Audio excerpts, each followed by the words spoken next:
Hello guys, if you are looking for the best smartwatches for men, you are in the right place. All the watches product buying links are given in the video description. Please, like, comment and subscribe to my channel for more videos.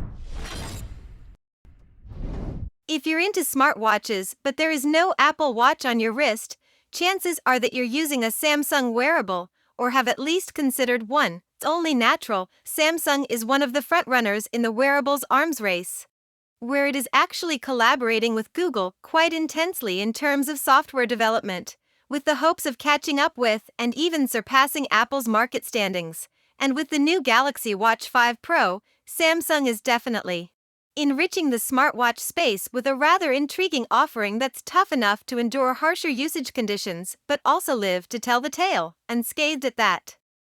At the same time, it lacks the somewhat off-putting and gimmicky, rugged design that many of those conventional watches possess, and it easily passes as a rather smart dress watch.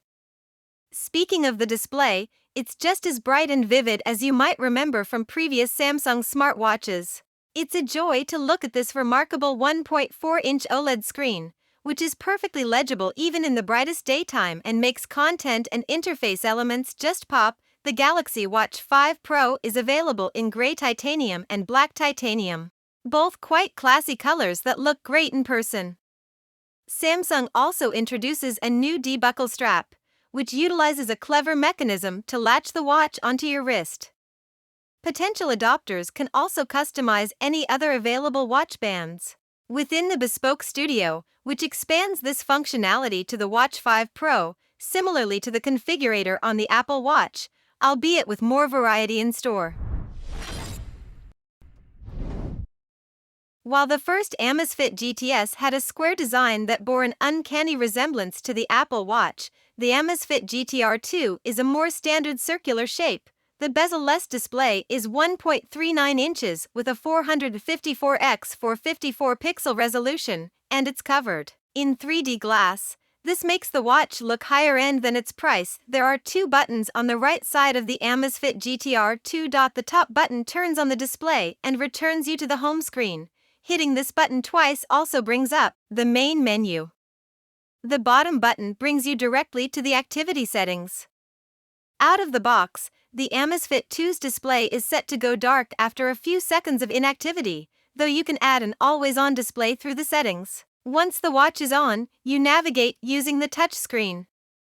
This works well most of the time, but it can be a bit cumbersome to tap and swipe during activity tracking.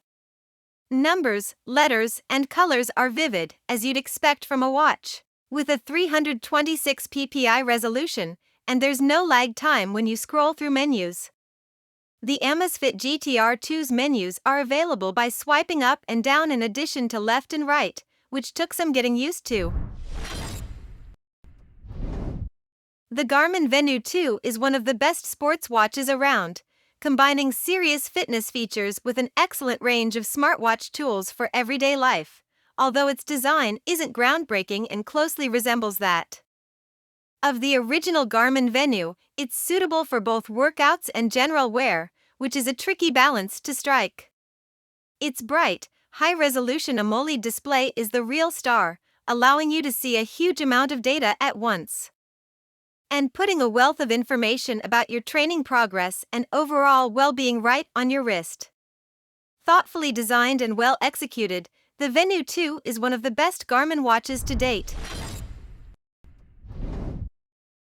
Even if you're not an endurance athlete, there's still plenty of reasons you might want the $799 Apple Watch Ultra. It has a bigger battery, more durable titanium casing, and a screen that's twice as bright as the Apple Watch Series 8. Like the iPhone 14 Pro, Apple has reserved some key features for the Ultra that set it apart from the rest of the Apple Watch range. There's a dual-frequency GPS for more accurate tracking, extra microphones for improved voice calls, and a customizable action button to quickly start activities or transition from one leg of a triathlon to another. For the first time on an Apple Watch, LTE connectivity is included by default, that immediately sets it apart from many other sports and fitness watches that don't have any cellular option. The Ultra only comes in 149mm case size, which might be too big for some to wear comfortably. Considering the $749 45mm Apple Watch Series 8 in stainless steel costs almost as much, I think the Ultra is a better overall value, given that you get additional hardware features like the action button, which I've come to love, an emergency siren, and extra microphones to boost call quality. Apple realized early on that health tracking is key to a device like the Apple Watch. After all, as the company points out, it's Apple's most personal device, something you wear next to your skin all day long. So, it can track your wellness metrics constantly, as well as doing the things most common fitness trackers do, such as counting your steps and extrapolating how many calories you're burning, especially during routine movement or workouts. The Apple Watch does more. Series 8 comes in two metal finishes, aluminum and stainless steel. Aluminum comes in 4 colors: midnight, starlight, silver, and product. You can choose from GPS and GPS plus cellular options. With cellular, you can connect the watch to the internet even if your companion iPhone isn't nearby, providing you sign up to a separate data plan. The stainless steel watch models all have cellular connectivity included, and there are 3 colors to pick from: graphite, silver, and gold. You could also choose space black, but you'll need to spring for the Hermes edition for that. The display is protected by Ion-X glass on the aluminum models, which is in the same arena as something like Gorilla Glass. There's no glass on the stainless steel ones, strictly speaking.